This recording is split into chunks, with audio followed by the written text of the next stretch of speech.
Hello everybody, I hope all of you are having an amazing day or evening. If you clicked on the title of this video, I'm going to assume that you have been dealing with intrusive thoughts or thoughts pertaining to your OCD. And my hope with this video is to share my struggles with OCD and the challenges that I really had to go through and figure out, and offer some insight if you are indeed struggling with it yourself.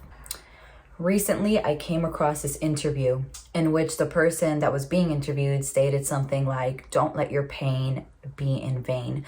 Let your pain have a purpose." And that statement really gave me the courage to even be in front of the camera to speak about this, because the pain of OCD, if you're struggling with it or if you have it, you know how real and how severe it can be. If you're someone who feels like your life with OCD, it can never get better, that it's always going to be dark, just want to let you know that things can get better. And I hope that you find any sort of wisdom or any sort of insight as you watch this in order to realize that in fact can be true for you. So with that said, let's go into what is OCD.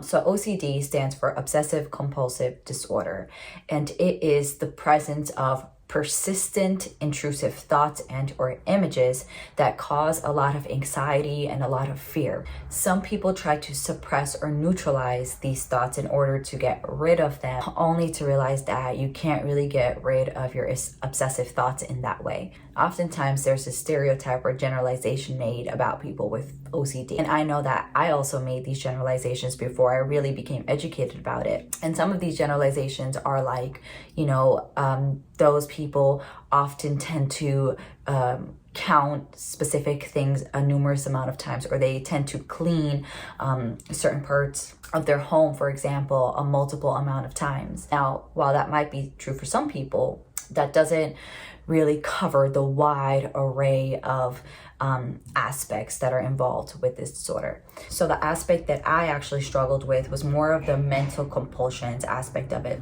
which is where people tend to spend hours upon hours fixating on their thoughts, obsessing about their thoughts, and really just spending a lot of their time and their days and months living inside of their head instead of the actual real world.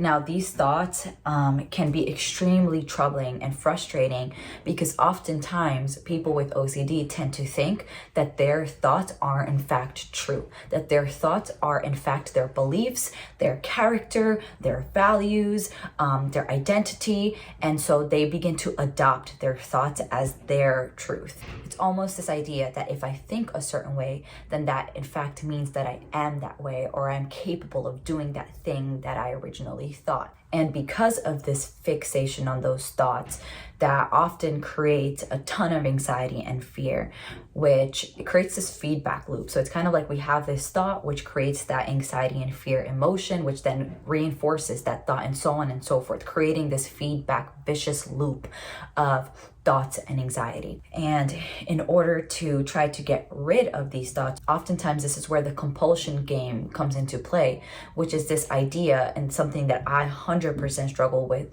which is that if I think about this thought for just 1 more hour, 2 more hours, right, that in fact I will find the answer or the relief that I'm looking for, right? So if I have just a little bit more time, that I will find that solace and that insight that I need in order to move on and live a better life.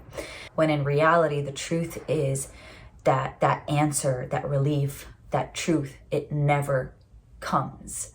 It never comes, because we're spending so much time feeding into that mental game, that mental compulsion.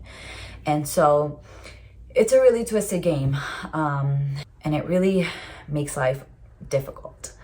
So now that I've kind of gone over what the broader aspect of OCD is, I want to go into some of the challenges and the frustrations that are brought by it. And if you're dealing with any of these challenges, I hope you know that you're literally not alone.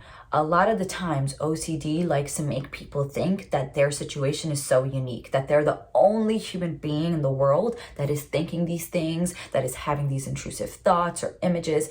And the fact is that you're not unique in your story, and I am not unique in my story. right? We might have our own little intricacies of the things that we were thinking or are thinking and are dealing with, but our overall stories are not unique at all. You are not the only person in the world who is thinking the things that you are thinking. So with that said, let's go into some of these difficult, deeper challenges. So I spoke a bit about rumination. Now, rumination is just a fancy way to say a fixation or obsession on your thoughts, where you spent a lot of time, hours upon hours, living inside of your head and not in the real world.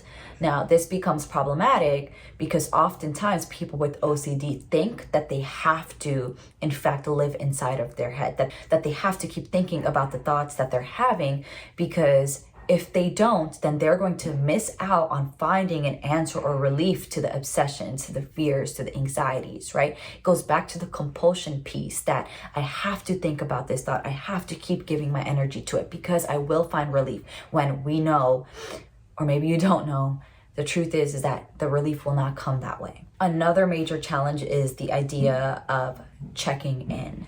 Now, oftentimes people feel the need to get some sort of validation to prove or disprove their thoughts, which in reality, the whole concept of checking in, of trying to, get this sort of validation is what ends up maintaining the OCD over a long-term period, because you're trying to seek answers. A third major challenge that I deeply struggled with was the concept of just deep questioning and really asking myself questions within the frame of what if, right?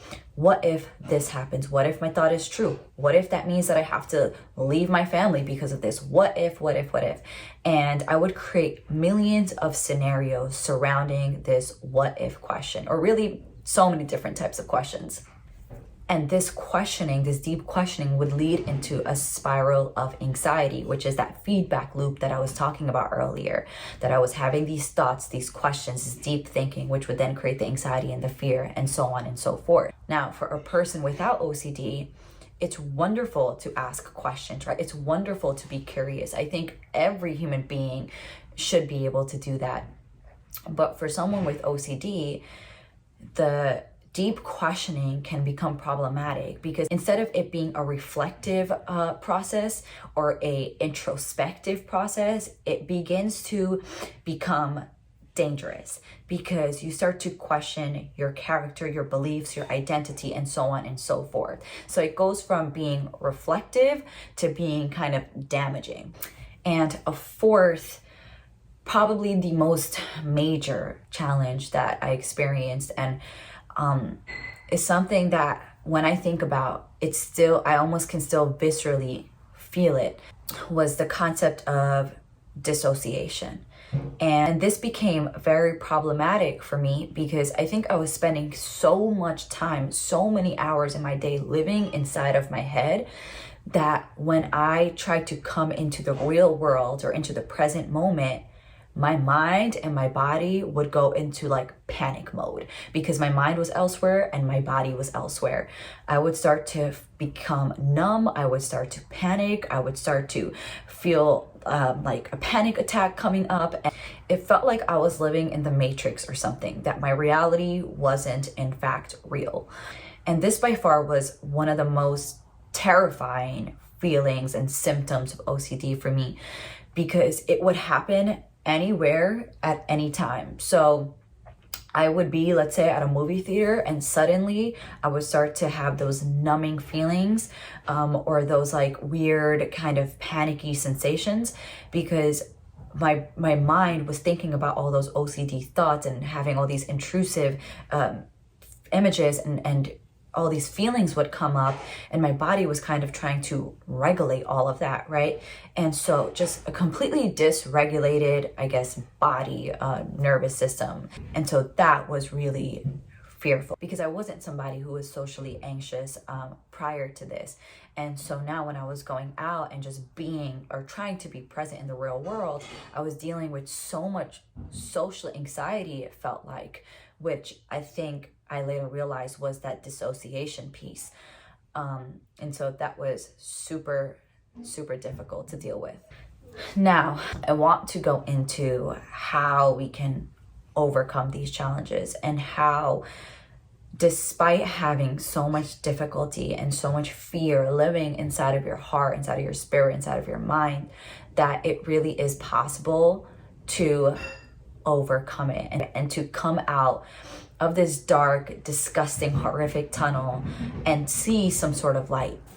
So my friends, let's go into some of the ways that I was able to get past, or I'm still learning to get past, OCD. So the first major thing that I can recommend that has honestly helped me tremendously, helped me make sense of the brain and how it functions, is OCD therapy. Not regular talk therapy, specific therapy by a therapist, practitioner who knows about OCD. And the reason I say this is because OCD therapists, they have a specific treatment called ERP, which is exposure response prevention. In this form of therapy, you pretty much talk about the fears, the obsessions, the thoughts that you are having, and you got to say them out loud. You're kind of purging all of them. Now, this sounds terrifying. It sounds frightening. And trust me, it was for me. But the more that you're able to speak about these thoughts with your therapist, who is going to help you create phrases around these thoughts, right? The more you begin to become like, okay, you know what? I'm having these thoughts, but I can still move on with my day. It's okay if I have these obsessions or fears or whatever the case is, because they do not run my life. I can, in fact, live a normal life while I'm having all these thoughts. And so a process of habituation comes into play, where, think of it in this way. It's like, you know, when you go to a farm and it smells, right? And you're just like, oh my gosh, it smells so bad. But over time, you kind of get used to it. It's kind of like this, you don't even think about the smell anymore. So that's kind of what ERP helps you do. It helps you say these thoughts out loud, create phrases around these thoughts. And then over time, your mind is kind of like, wait, this person keeps talking about these thoughts and like doesn't seem so scared about them or so anxious about them, that maybe we don't have to think about those thoughts anymore. And over time, your brain habituates those thoughts. So it is a process. This takes weeks, months. Some people it takes years. Some people it takes a lifelong process. But either way, it provides relief.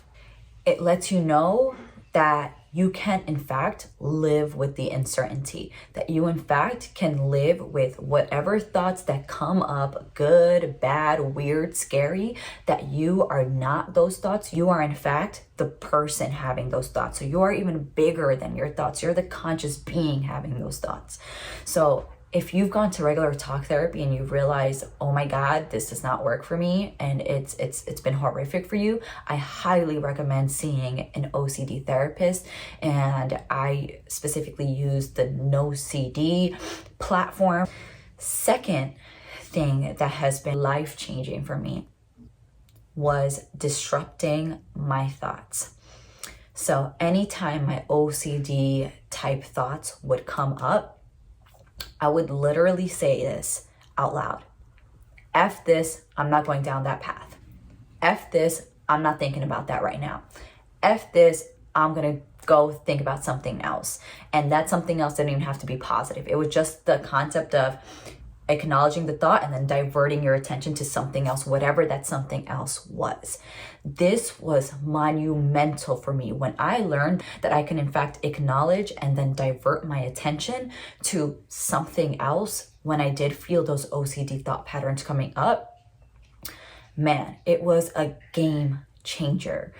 And this, I guess, realization of F this, I'm not thinking about this anymore, and diverting, it came out of a place of so much pain and so much frustration of not being able to create that mental space to just kind of like be.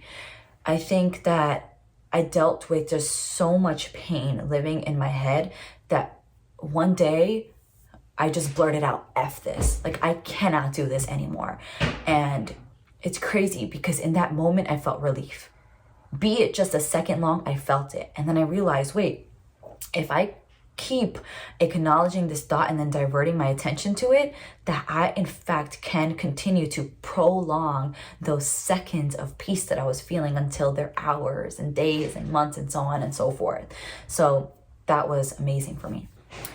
Another amazing way that I have handled and dealt with OCD is not giving any emotional energy or any attention, similar to what I said prior, to my OCD thoughts. We can kind of think of this in the form of a window, right?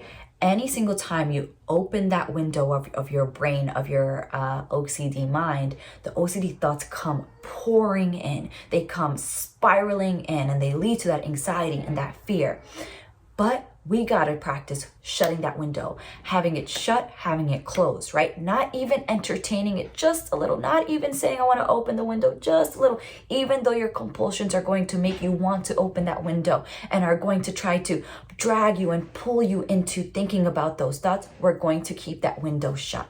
And eventually that window will go away, it'll fade away into the trillions and bajillions of nerves in your brain. So the window analogy has been super helpful. Shout out to my therapist for that.